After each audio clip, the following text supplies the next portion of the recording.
Okay, so it's top of the hour, so let's go ahead and get started. So first of all, I'll just say welcome to this free webinar.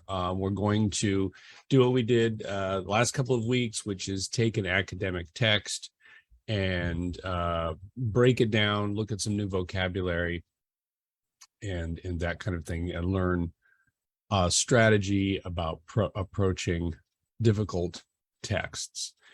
So let's take a look at our article for this week here. So let's see, do a screen share. All right, so here is our article for this week. So our approach will be the same as last week. We will take a look at the title, and then the introduction of the article, the beginning of the article, and then the end of the article, just to get a sense of the general idea without having to read all of it. And we'll be looking up vocabulary along the way. So first thing you'll notice is this is a real short article. This isn't even 2 pages. There's no subsections. I think the article we did last week on the coronavirus, that was particularly long. But this one here, we can see only just over 700 words, 709 words. So not very long, not even 1,000 words. So let's begin, as we always begin, with the title and the subtitle here. All right, so here is the title. Antarctic seals vocalize in ultrasonic, but not for the usual reason. Nearly 1/5 of the underwater vocalizations produced by Antarctica's Weddell seals occur at pitches above the limits of human hearing, according to a recent study. Okay, so that's the title and the subtitle. So the first question to ask is, what can we understand? What can we understand from this title?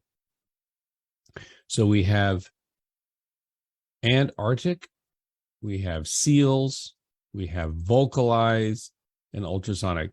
I mean, all of these words may be new to you. So let's just take it one piece at a time. So Antarctic is our adjective for Antarctica. So that is the place of Antarctica, which we have down here as well.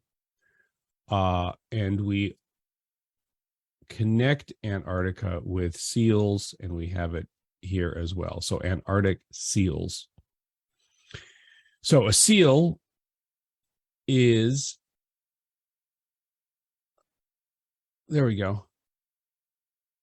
This is a seal, this animal. So these are seals in Antarctica. This is the topic or the animal that is being discussed. And I notice here, look at this. What is this? Types of seals: true earless seals and eared seals. There's seals with ears. How can I zoom in on that? It's kind of crazy. They're like swimming dogs. I mean, look at they've got little ears. I've never, ever noticed that. Interesting. Lots of different seals. Okay, so that's what we're talking about. This Antarctic seals, some kind of seal. Wonderful. Vocalize in ultrasonic. Vocalize in ultrasonic. So ultrasonic has to do some kind of scientific word having to do with sound. Something having to do with sound. And vocalize, and maybe you know the word vocal, the adjective vocal. Well, vocalize here is the verb. So to vocalize is to make sounds with the voice. So to vocalize is to make sounds with the voice. So what I get here from this piece is that there is some kind of well, we saw the word study down here. There's some kind of a recent study that is talking about the way that these animals, how to make a fat seal here with like flippers and whatever. I don't know, kind of like a dog nose. Now that I know that they have little ears, or they can have little ears, it's not necessary. So we've got this this seal that well, it's supposed to be its nose, not its mouth. Here it is. It has a mouth there, and it's vocalizing. It's making noise. So these scientists, or some kind of a recent study, talking about that the way that these animals make sounds with their voice. Ultrasonic here, I'm not, like I said, it's scientific, but I'm not sure. I'm not sure what the meaning is beyond that. So we're going to look a little further. So Antarctic seals vocalize in ultrasonic, but not for the usual reason. Interesting. So this means that we've got some kind of a surprise, some kind of a surprising result, surprising result from the study. So they did this recent study, they did this research, and there's something surprising. So that's interesting. So I wonder what that could be. All right, so here is our secondary title. Nearly 1/5 of the underwater vocalizations. All right, so vocalizations here is just the noun form of vocalize. So vocalize here is a verb. Vocalizations is the noun form.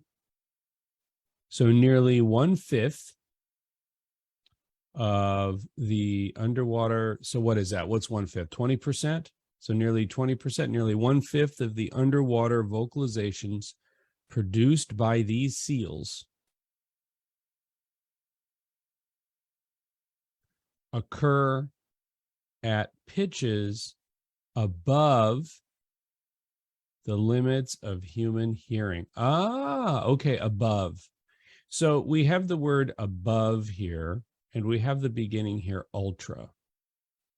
So ultra and above, there's a relationship here, ultrasonic. So it's sound that's above. They occur at pitches above the limits of human hearing.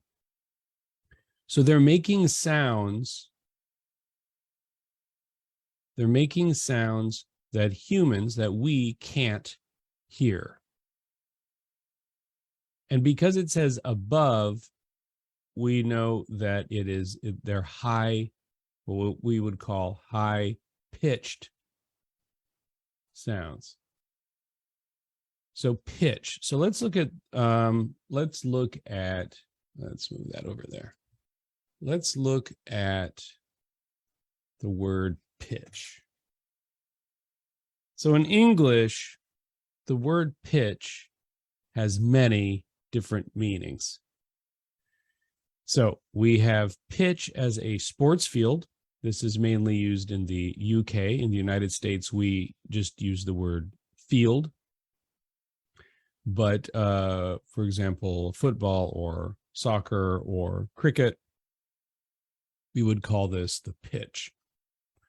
But that is not the meaning of the word that we are using here. All right, great. So let's go on. So pitch, the level or degree of something. The piano and organ were tuned to the same pitch. This is exactly the definition that we are talking about. The level or degree of something. So the pitch is how high or low the sound goes.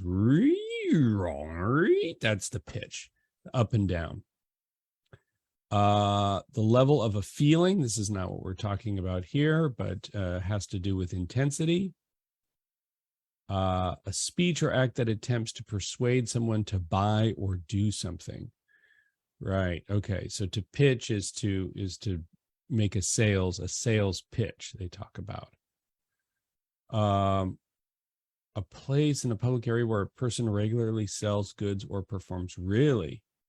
The flower seller was at his usual pitch outside the station. Oh, that's not, I've never heard that. Oh, UK. Not an American usage. All right. Pitch, the amount slope, especially of a roof. Pitch, a thick black substance that was used in the past to make wooden ships and buildings waterproof. Pitch, throw in a baseball game. Oh, that's true. To throw it. Pitch. To pitch a tent, piece of ground where you can set up a tent, park a camper. Exactly. Pitch. To move, be moved suddenly by throwing or be thrown. Throw a baseball. Put up a tent for camping. To express something at a particular level. To try to persuade someone to do something, similar to what we've seen. To throw something especially forcefully.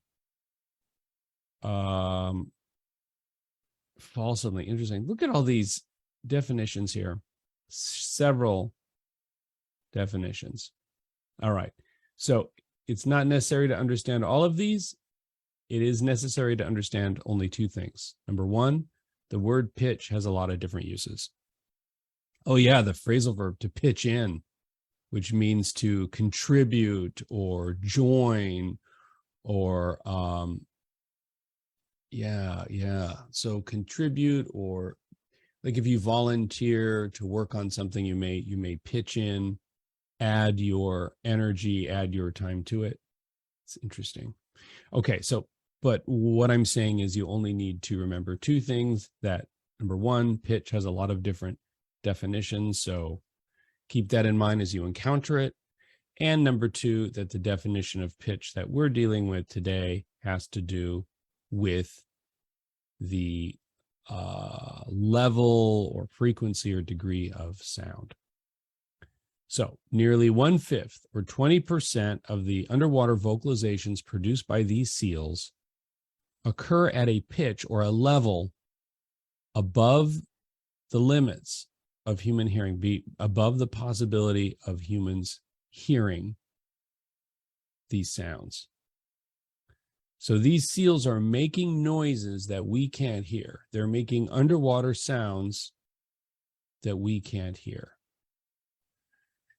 Now, the fact that they talk about not for the usual reason means that this article is saying that the research has explained why these animals are making these sounds. It's explained why these animals are making these sounds. And that's interesting. So that'll be interesting to see. But there's no clue here in our title or subtitle. Okay, great. So at this point, we've looked at the title and subtitle. And we are now going to look first at the introduction, or the first paragraph, and then we're going to skip to the end and look at the last paragraph and just get a general idea about what the majority of this is going to be about. All right, so here we go. First paragraph. Above the frozen ocean, Antarctica can be eerily quiet. Gusts of wind are often all one hears. Below, though, the Southern Ocean is a living soundscape dominated by Weddell seals. These pinnipeds typically emit high-pitched pings that sound like laser guns in a science fiction movie. But that is not their entire repertoire.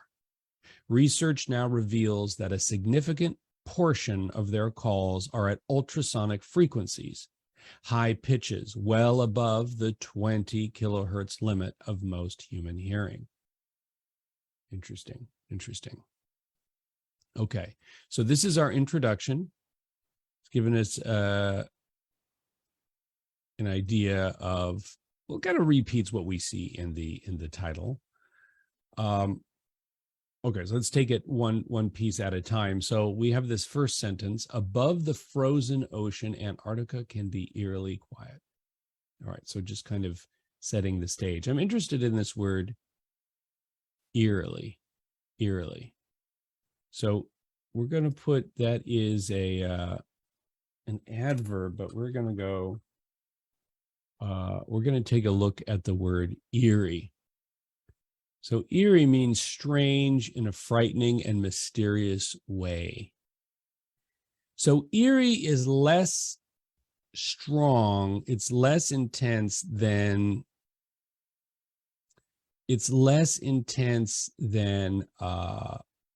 like just being scary. So it's not full on scary, but it's strange in a way that might make you feel nervous or might make you feel uncomfortable.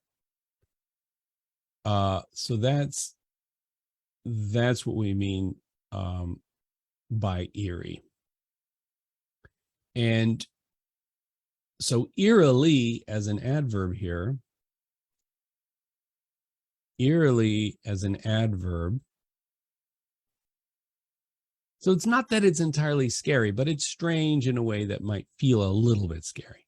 So eerily quiet, eerily quiet. Gusts of wind are often all one hears. So a gust is just like a burst or one blast of wind. Oh, can I move my, hold on just a second here, and go like this? That way I can make my gestures to the camera. It's like a blast of wind, burst of wind. Can I do, I'm figuring this stuff. Oh my gosh. All right. I can mess around with this. Oops, too much, too big. There we go.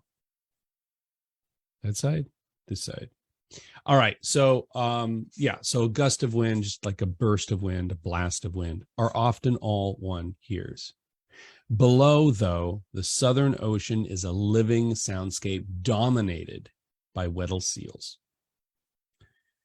So below the frozen ocean. So we have this frozen ocean,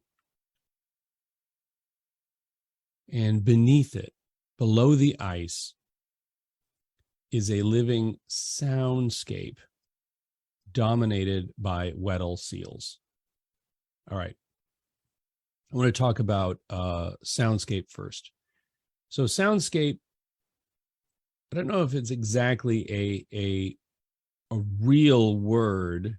Maybe it is, but it's what they're doing is they're taking the word landscape. So landscape, it's like the horizon or what you can see. Let's go ahead and go like this. I want to see if soundscape is in the, soundscape is here. Oh, okay. Sure. Mixture of different sounds that are heard in a particular place. All right, that's fine. I want to compare this to, though, a landscape. If I go landscape, and a landscape is just like what you can see. So this, like the horizon, these are examples of a landscape. That's a landscape. So a soundscape is just what you would be able to hear in this place. That's how I think of it. Although I see we've got performance art. All right, just those two. Mixture of different sounds that are heard in a particular place. So this definition right here, if we applied it to the landscape, you'd think about, okay, what can I hear? Can I hear the water running? Can I hear the birds in the trees? Can I hear some wind? Someone running a machine in this house? I don't know. Whatever the sounds that you can hear, that is the soundscape. So here below, though, the Southern Ocean is a living soundscape dominated by Weddell seals. And so dominated, or what is dominant, is going to be the majority or they're going to be the major sound producers. So dominate, to have control over, largest, most important. So most, we can say then, most of the sounds that we're hearing under the ice, most of the sounds that we hear under the ice are produced by these seals, by these animals. These pinnipeds, which looks like a scientific name, I'm not really familiar with. I'm familiar with peds meaning feet. Pinnipeds must be just the kind of animal that these are. So let's go like this. Can't I just do a search from here? Pinnipeds. Pinnipeds. Commonly known as seals. All right, so it's just a scientific, just another name for a seal. All right, easy enough.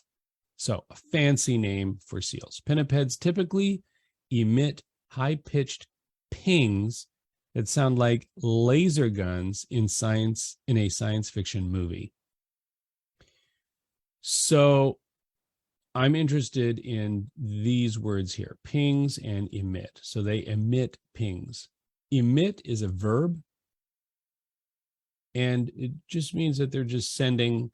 To emit something is just to send out. It could be a sound, it could be light. We see here that the seal is emitting sound. Sounds is coming from its mouth there. It's emitting high-pitched ping. And a ping is just like a sound that's just like a one note, one time sound. Let's take a look at. Oh, actually, let's look at emit first, I suppose. To send out a beam, noise, smell, or gas.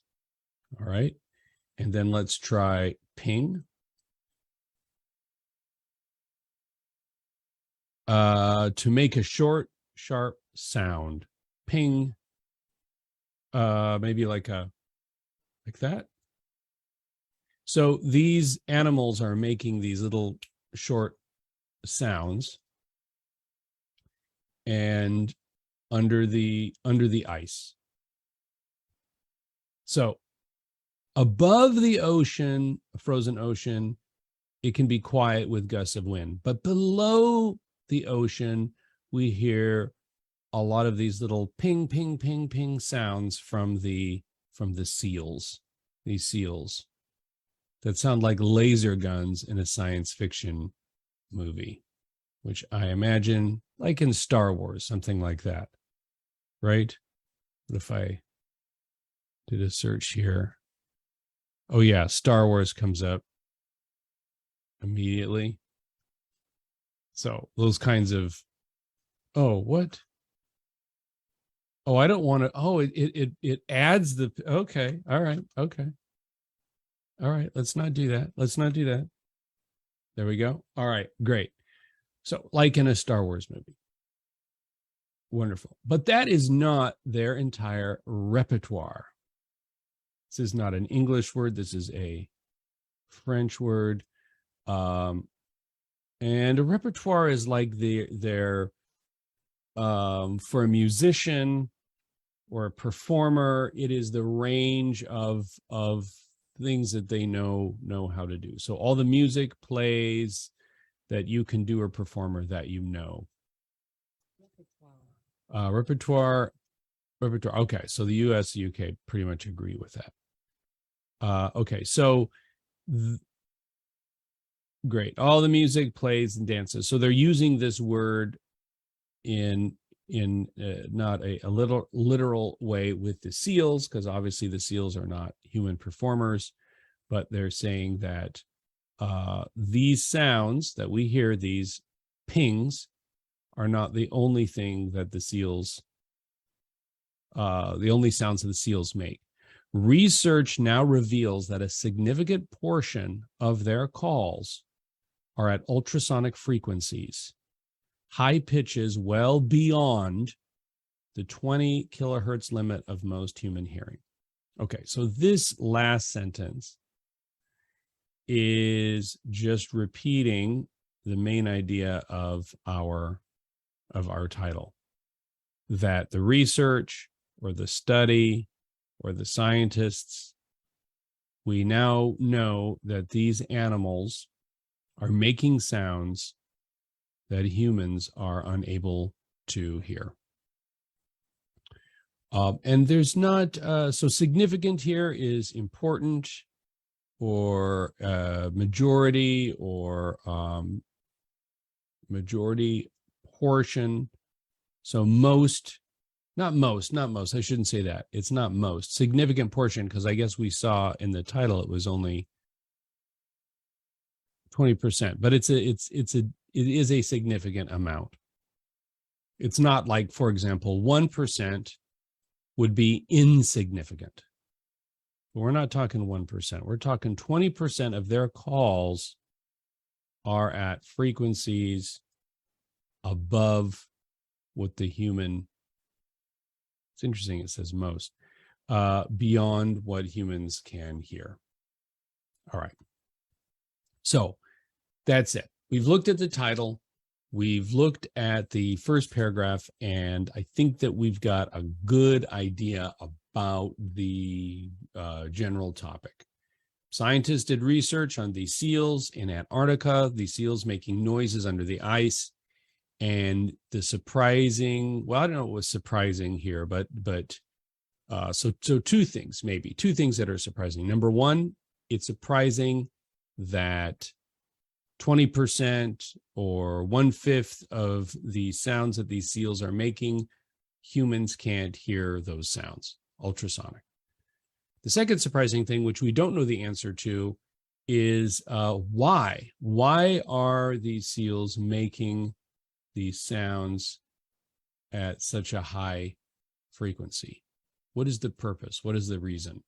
I mean, we can guess. We could say, I mean, they're just communicating at that high frequency. They don't have their hearing, the ears, the mechanics for their hearing isn't like ours, obviously, like humans. Maybe the sound travels further at higher frequency. I don't know the physics there. I don't know exactly how that works, but that might be a reason that they're using that ultrasonic so much, is just so the sound can travel further, maybe. I don't know. These are questions that we want to answer. All right. So the title, the introduction. Let's skip to the end, and next we're going to go ahead and take a look at the conclusion. The goal here is not to understand everything in the conclusion, but again, just to get a sense of the main idea only. So the new findings may have a simpler explanation, Tyack adds. Humans define sonic and ultrasonic ranges based on the limits of our own hearing. But for Weddell and other seals, a range of about 50 to 100 kilohertz may be optimal. As he puts it, why would you not make sounds in the best range of your hearing? Oh my gosh, this is exactly what I was just saying. I was just saying this. They have different ears than we have. So why is this surprising? This isn't surprising.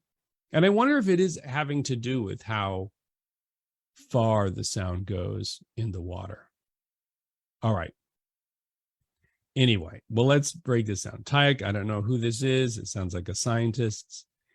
Humans define sonic and ultrasonic ranges based on our own hearing. So as we looked at ultra is like above, beyond. Sometimes with products or marketing, they'll use the word ultra to describe something at a very high quality or very high level. But yeah, this is from the human point of view, not for the seal. So based on the limits of our own hearing. Maybe, okay, so the other seals, a range of about 50 to 100 kilohertz may be optimal. So what is the meaning of the word optimal? This is a good adjective. Let's take a look at the word optimal. Optimal. All right. The best. Oh, that's easy. Most likely to bring success or advantage. Optimal. The best. Best or most effective in a particular situation. Oh, yeah, we've got optimism. Oh, that's interesting. Optimism. Optimism, thinking in terms of the best. So optimal, related to optimism. Great, great, great, great. So maybe it may be the best range for the seals, not the best range for humans.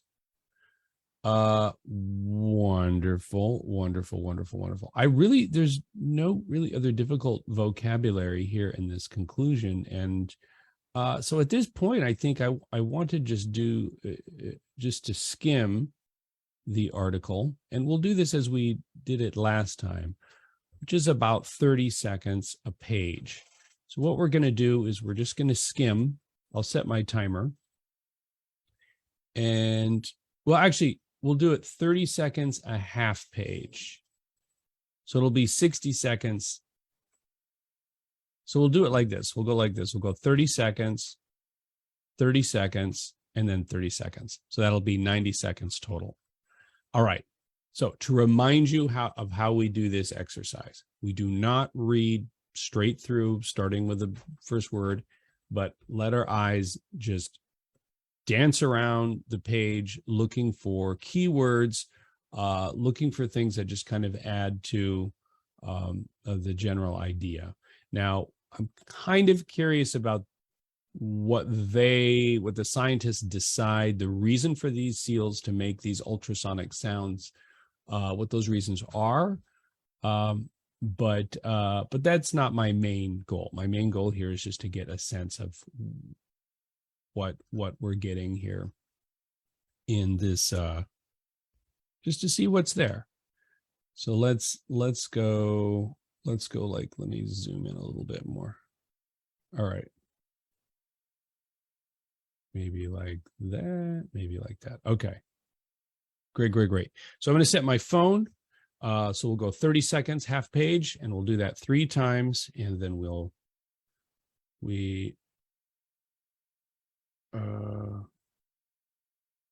let's see here. Turn on my timer. You can be cheating right now and just looking ahead. Great, great, great. All right, so that's going to be what's going to be a minute 30. Great. All right. Wonderful, wonderful. And all right, so 30 seconds, a half page. Please begin skimming.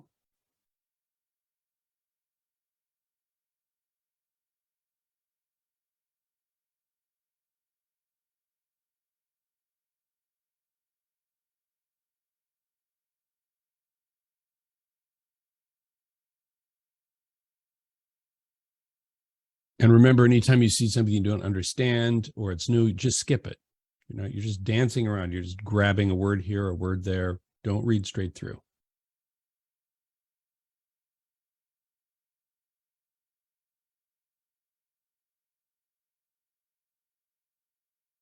Okay, the next 30 seconds.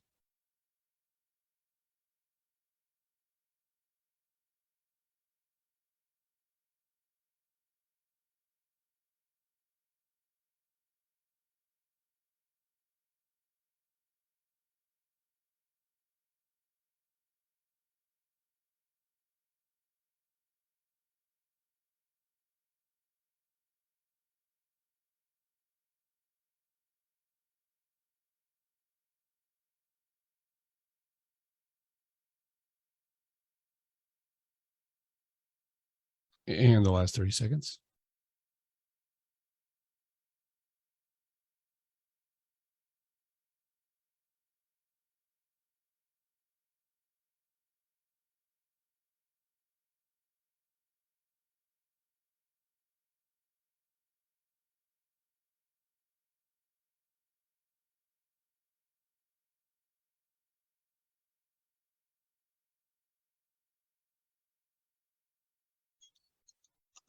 Okay. All right. So let's stop that. Okay. So clearly not enough time to read and understand all of this.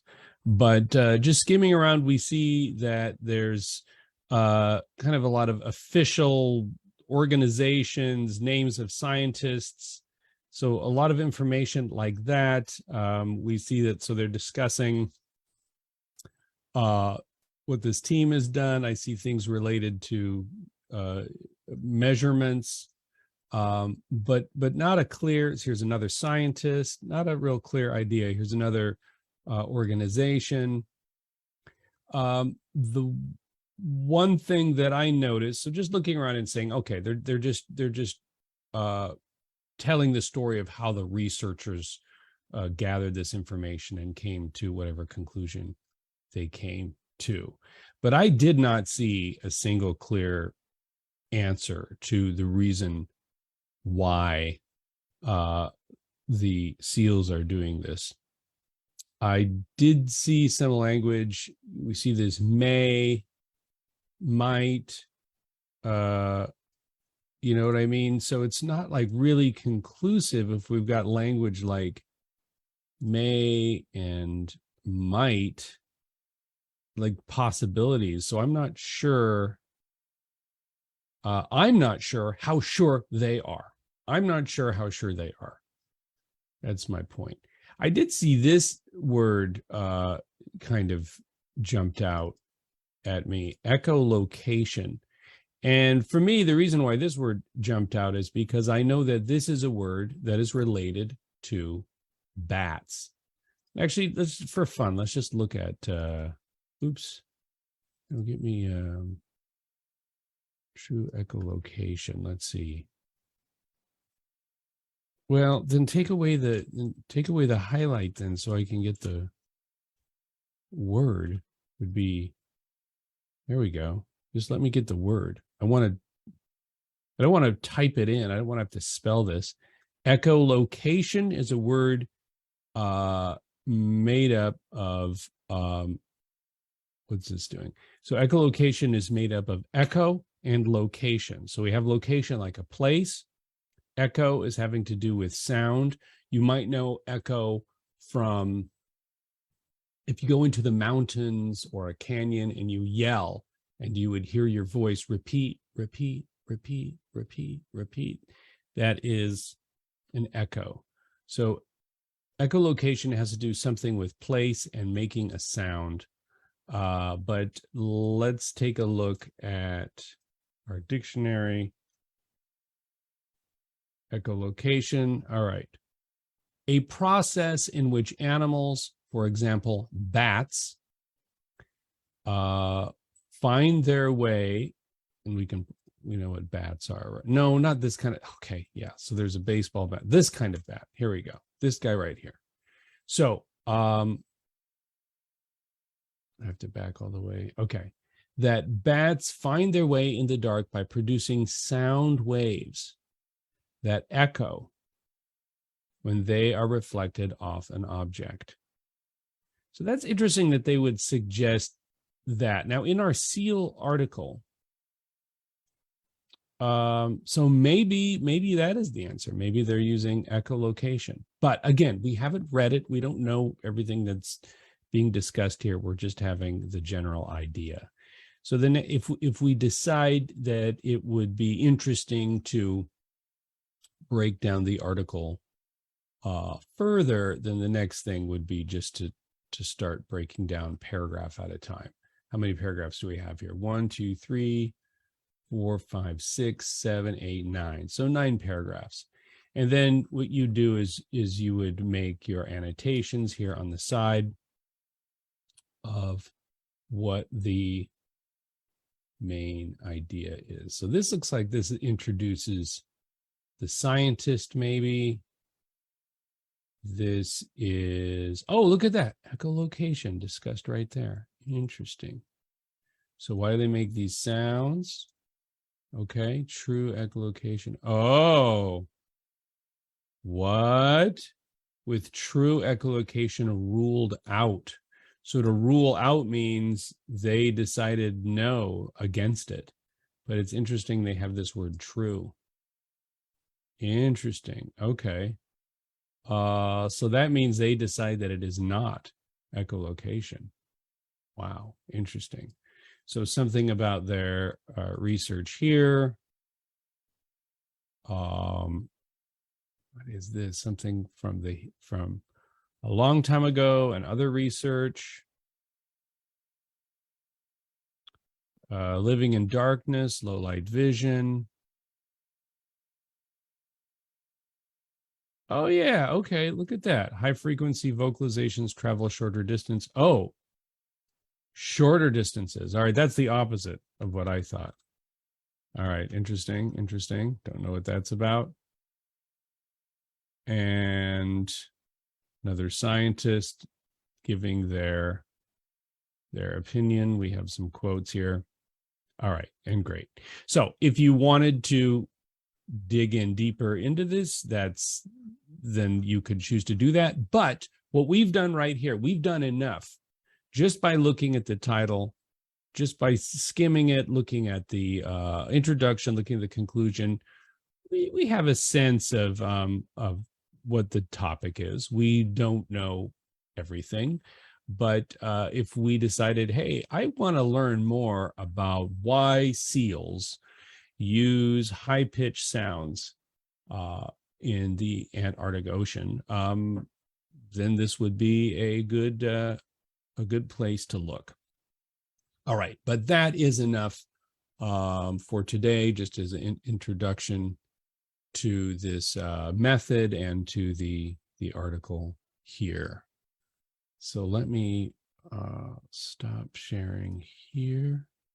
All right, so wonderful, wonderful. I want to thank you for watching. If you are interested in more of this kind of reading and looking at different techniques and different ways to approach academic reading, then feel free to join me next Saturday. And we'll be taking a look at a new article, or maybe even a story. We might look at some fiction next week. I haven't exactly decided. And if you have specific questions related to what I'm doing here, or anything really related to reading academic English, please bring your questions. You don't have to wait until Saturday. You can, put them in the Facebook post. On the post, you can put the questions there, and I will try to get to everybody's questions. All right, great. Hope to see you again soon. Have a great week. Optimistic. Stay optimistic. Remember, the word optimal means the best. So optimistic. Keep your attitude or your mindset at its best level. That's the idea there. All right. See you next time. Bye-bye. Ciao, ciao.